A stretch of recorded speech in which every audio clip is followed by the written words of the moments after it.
After the 60-minute war that caused humanity's extinction, those who survived hunted for food through cities on crane-like wheels. From then, the age of the great predators of the West occurred, where the highly civilized giant city of London ate smaller cities for fuel, food, and water. In a spacious dried land, a mysterious woman desperately searched for shelter. Through her telescope, she successfully found a small city wheel that carried war survivors. Just after she climbed in, the people panicked as London, the giant predator city, was fast approaching. London wheels are known to many as the destroyer of anything on its path. Dark fumes from engines were emitted as the small city desperately made its way out to escape the giant predator. The predator was indeed powerful. London was equipped with modern technology and large engines to maneuver its civilization on wheels. Apart from that, it also has missiles and destructive weapons, their edge among others. Lord Mayor Magnus Crome, a bald man in a red suit, commands all the workers behind the moving city. Together with him is Valentine, a tall and handsome subordinate who is a famous historian. Run it down, Crome instructed with authority. Engines are now in full power as they approach their prey. The small city, on the other hand, has outdated engines and form. It was slowly damaged as it passed the uneven road upon escaping. With the predator land at full speed, the city's captain has no choice but to instruct his men to empty the silos. Doing so, they can move faster. The inferior city stayed on course until they saw a cliff in front of their sight. As a response, the captain immediately turned the wheel to avoid it. They successfully escaped from falling. However, the sudden turn created significant damage. Wheels started to fail and rolled. Metal protection debris fell as well. When London's mayor saw this sight, he took the chance and shot their prey with a sharp metal arrow and chain. The crowd of the big city cheers as their captain declares triumph after the long chase. The massive ship opened its large metal mouth and ingested the weak and poor city. Tom Natsworthy, a London man, loves history but is a tardy apprentice historian. He is usually loved by everyone who meets him, including the daughter of Valentine, Miss Catherine. Tom then shows Catherine Medusa, the ancient superweapon he has studied for a long time. On the other hand, Hester Shaw, the mysterious lady with a red cloth on her face, was one of the survivors from the ingested city earlier. Her strong suspicious aura somehow tells that she is seeking revenge. The armed London security thoroughly inspects for weapons among the survivors of the chase. Hester outsmarted them by hiding her knife behind her boots. Tom, on the other hand, rushed to the ingested city to look for artifacts. There he met Valentine, the historian he highly admires. Valentine also searched for classic appliances to be displayed in the London Museum.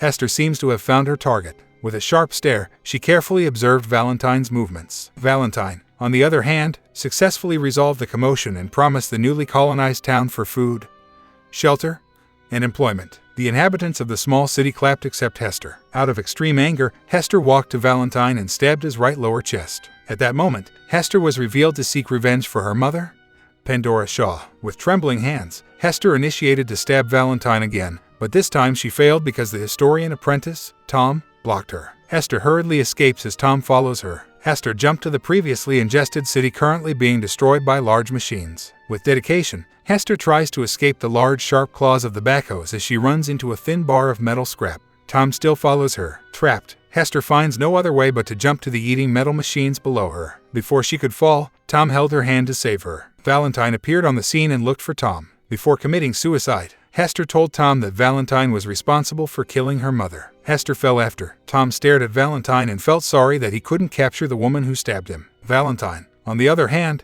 pushes Tom to the eating engine as he's afraid that Tom will tell his secret that he murdered Hester's family. Out of everyone's knowledge, Hester and Tom survived. Meanwhile, in London, Mayor Crome was disappointed with Valentine because the city had only thin supplies of fuel, food, and water. As a result, Valentine came out of home angrily and accidentally mentioned to his daughter Catherine Hester Shaw, whom he denied having known the day before. Meanwhile, Tom and Hester walked out of the rock cliff formation. After a long walk, Hester shares her expired food with Tom and shows him where she drinks water. The two had a deep conversation. Tom shared about his parents, who had already died. The intimate moment was bothered when a small wheeled city came to pass by near them. The two run as fast as they can after sharp arrows them. Luckily, a hospitable wheeled town hidden on the ground let them in. On the same night, Catherine remained bothered by his father's actions and how Hester was related to him. While walking in the alley, she encountered Bevis Pod, the sole man she saw in the digesting machine area who could have witnessed what truly happened. Bevis told Catherine that his father, Valentine, pushed Tom. Apart from that,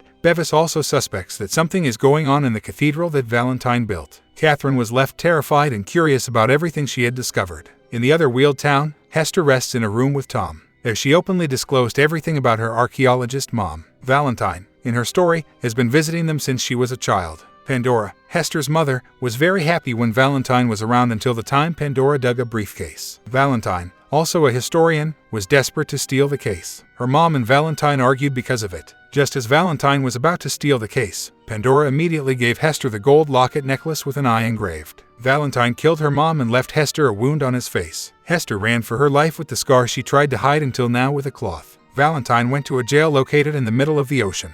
He visited a prisoner who badly wanted to kill Hester Shaw. Glad about what he heard, Valentine let the monster-like prisoner escape there. The following day, the hospitable town that carried Tom and Hester appears to be trading people. The two, together with other victims, were brought to the market to be sold. When it was Hester's time, a suspicious woman bidder appeared in red casual clothes and wanted to buy Hester. The evil traders called her Miss Fang. Miss Fang grabbed her gun and saved the hostages. After Hester and Tom escaped, a human-like monster with green flashing eyes appeared in front of them. He was the same monster that Valentine set free in prison. Shrike, as Hester calls him. Shrike followed Hester because of a promise that she failed to fulfill. Hester and Tom climbed to a wheeled city to escape the monster, but Shrike managed to follow. A little while, an engine sound was heard. It was Miss Fang on her red aircraft. The mysterious woman also shoots the monster, letting Hester and Tom hop on her plane. Miss Fang established trust between the two by treating the wound of Hester on her legs. Teary-eyed, Hester stared at Miss Fang for the kind words she said about her mom. Miss Fang knew his mother, Pandora. The woman has been looking for Hester all along after Pandora died.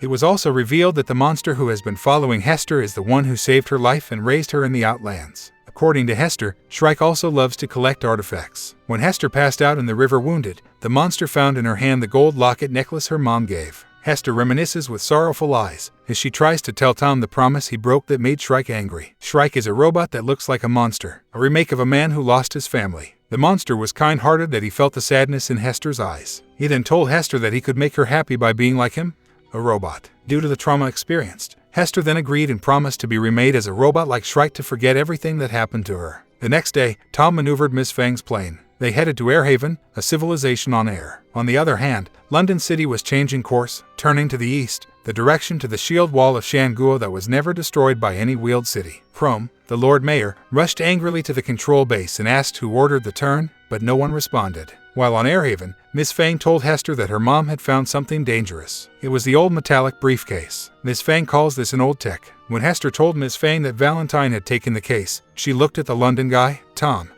and asked him about the cathedral that London built. Meanwhile, Valentine's daughter, Catherine with Bevis, went to the suspicious cathedral to look for answers. After a while, Tom then figured out something. He sketched a symbol similar to what he saw on Valentine's thing. When Hester confirmed that it was identical to the embedded mark in the case her mother found, Tom continued with his speculations. As a historian, Tom told everyone that Pandora, Hester's mom, found a computer core, the control system of a quantum energy weapon. It was the ancient superweapon Medusa that Tom had been fascinated by since then. Only through a key can the weapon be destroyed, he added. In the cathedral, Valentine proudly presented the superweapon, Medusa, to the Lord Mayor. The mayor was very disappointed with what he saw. He doesn't want war anymore, like the apocalypse that killed humanity in just 60 minutes of war. Valentine, on the other hand, said that because he owns the superweapon, he can finally control the world. The Lord Mayor yelled at Valentine that he was so ambitious. With authority, he ordered to shut down the weapon. None of the people listened. Valentine, together with everyone in the cathedral, were all traitors.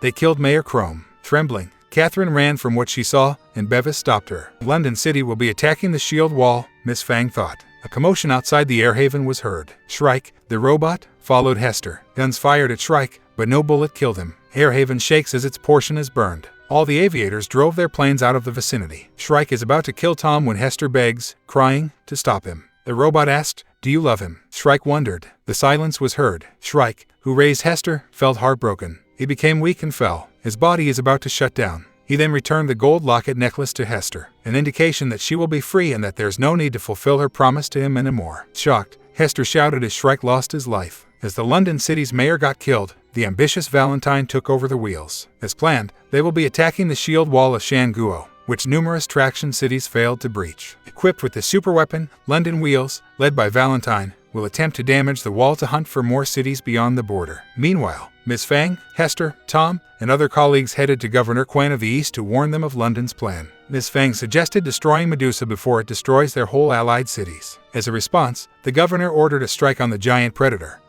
which bothered the London boy, Tom. All weapons and missiles were prepositioned on the shield wall as instructed. Tom walked out after hearing the strike. The confident London inhabitants were amused as they saw the wall before them. The superweapon, Medusa, was already aimed at the middle portion of the wall. Meanwhile, the East wholeheartedly prayed to their goddess, Medusa, engraved on the stone wall. A little while, Hester noticed the third eye of Medusa on its forehead. She thought the eye was very familiar. It was identical to the engraved eye on the gold locket necklace. Hester immediately opened and saw a hexagonal silver key with USA letters. Hester flipped the key and saw a symbol similar to the control system of the superweapon that Valentine stole. Hester rushed to Tom. On the other hand, Valentine had already launched the superweapon he installed on the dome of the cathedral. A series of violet-colored lighting struck Governor Quen's territory. After a blinding light appeared, a blast destroyed the center of the shield wall. London, London, London, the people of the giant predator city shouted after they saw the damage on the wall. Before the east wall was totally destroyed, Miss Fang was determined to lead in shutting the superweapon. She was joined by Hester and even the London boy, Tom. For the second time, London City fired the wall. The blast wave shook Miss Fang and the others. They fought back together with the other aviators of Airhaven. They all fired the city of London, causing fear to its people. The London security forces fired back their aircraft. One of their planes crashed down. The giant predator's defense was so composed that only Miss Fang's plane managed to land on their premises. Hester jumped out of the aircraft. She holds the gold pendant and the key. Miss Fang, on the other hand, jumped to the cathedral while Tom controlled her plane. A third strike from the superweapon was about to hit the shield wall, but Miss Fang shot a series of bullets at Valentine's position. She tries to distract him as Hester inserts the key to the control system. The dome of the cathedral opens again, preparing to strike. Hester rattles as there are only 10 seconds left, but the key seems to not function. The countdown continues 3, 2, 1, and then boom. The firing sequence was terminated. Hester successfully shut down the weapon. Miss Fang, on the other hand, was stabbed by Valentine and fell to the ground. Valentine saw Catherine. He approached his daughter, but Catherine was already disappointed with what her father had done. Catherine rushed to the control base as she heard shots of guns there. London City lost its engine brakes and is now heading to the wall. Tom called London Wheelhouse to let his plane in. Luckily, Catherine heard him and opened London's front gate. Tom drove his plane in after. Meanwhile, Hester cornered Valentine on his aircraft and was able to aim a gun at him. Valentine grabbed it, but Hester threw the weapon. They fought for their lives on the rooftop. Valentine choked Hester's neck. Having no other weapons, Hester remembered his knife on her boots. Hester stabbed Valentine. Hester then hops to the plane that Tom flew. The plane released a missile that targeted Valentine's aircraft. Valentine's plane crashed on the ground, but he still managed to survive. He was about to get up when the London City wheels went in his direction and smashed him to death. The uncontrollable giant city predator finally stopped after that. Governor Quen of the East wholeheartedly welcomed Catherine together with the London survivors. Meanwhile, Hester and Tom are on the plane, and the wind's direction takes them as they journey together to survive in the cruel world filled with mortal engines.